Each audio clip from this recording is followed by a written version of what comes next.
All right, let's get right into it. We're always surrounded by sounds in nature, right? The wind, the rustling leaves, birds chirping. But what if I told you most of it isn't just random noise? What if it's a code? Today, we're going to try to crack what we're calling the Avian Cipher, this secret language that's hiding in plain sight. Our journey starts in a place that feels really familiar, but we're going to look at it in a completely new way. Don't think of it as just walking into a forest. Imagine you're logging into a massive, living, breathing data stream. I mean, really think about that for a second. Every single step you take, every branch you might snap under your foot, it's all being reported, analyzed, and broadcasted in real time by the animals all around you. It completely changes how you think about a simple walk in the woods, doesn't it? So this isn't about just memorizing some cool animal facts. We're trying to get to the very edge of what we understand and ask a really big question. How does another being, a bird, an insect, you name it, communicate what it's about to do? How do they signal their intentions to the world? To even begin to understand this, we've got to think like code breakers, you know? We need to figure out the actual logic behind all these signals. So let's zoom in a little and start looking at the structure of this incredible code. And this is the real heart of the problem. Birds don't have a giant vocabulary. They've got chirps, whistles, calls, pretty simple tools. So how in the world do they get a complex message across like, hey, there's a hawk circling from the east, everyone hide low, using just those basic sounds? It's a really fascinating puzzle. Okay, to help us wrap our heads around this, let's try a thought experiment. Imagine you and a bunch of others are captured and lined up, single file. You can only see the people in front of you, never behind. Everyone gets a hat put on their head, either black or white. Now, here's the catch. Starting from the person at the very back of the line, each person can say only one word, either black or white. If you guess your own hat color wrong, it's game over. So how do you save everybody? Well, the person at the back comes up with a clever strategy. They count the number of black hats they can see in front of them. If that number is odd, they say black. If it's even, they say white.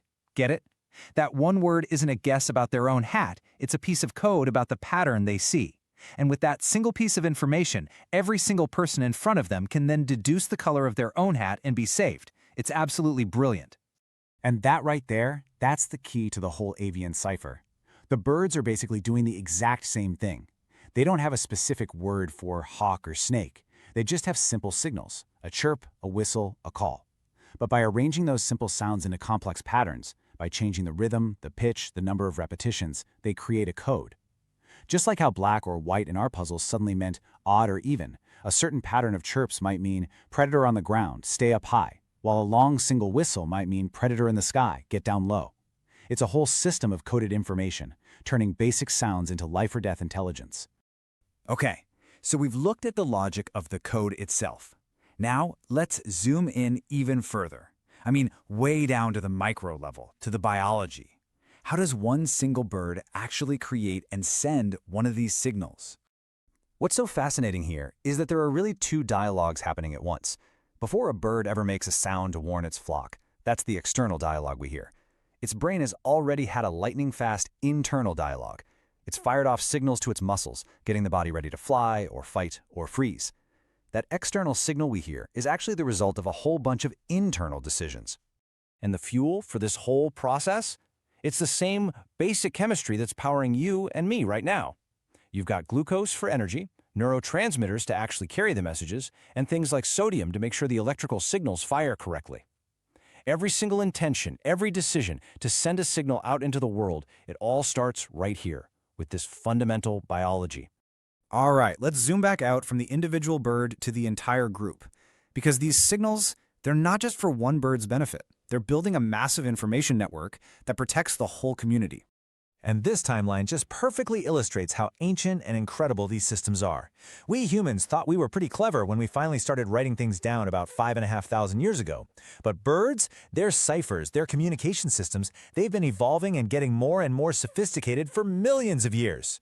It really puts our own information age into perspective, doesn't it? So, the most important thing to remember is that the avian cipher isn't selfish. It's not just about one bird saving its own skin. It's a kind of social logic, a system of rules and signals that evolved specifically to make sure the group survives. Everybody listens, everybody contributes, and everybody benefits. Okay, for our final section, let's just zoom out as far as we possibly can. We've seen how these simple signals can create a social logic that protects a community. But what if that's a universal rule? What does this tell us about the nature of intelligence itself? Not just here on Earth, but maybe everywhere else too. Just let that sink in for a minute. What if the pattern is the thing that really matters? What if ideas themselves, things like mathematical formulas or stories or scientific laws, are the true life forms, and we, just like the birds in the trees, are just temporary hosts that help broadcast the signal through time? It's a pretty mind-bending thought. And when you look at it from that perspective, it all kind of connects. The patterns in a bird's call, the logic in a human computer code, the theoretical signals we hope to get from an alien world, maybe they're all just different expressions of the same fundamental thing: intelligence, as the creation of beautiful, complex patterns of information. So, the next time you hear a bird singing, don't just dismiss it as a pretty song. Listen a little closer. Listen for the code. And then ask yourself this: in all the constant background noise of our own world, of our own lives, what other incredible patterns are we just completely missing? What other ciphers are out there just waiting for us to solve them?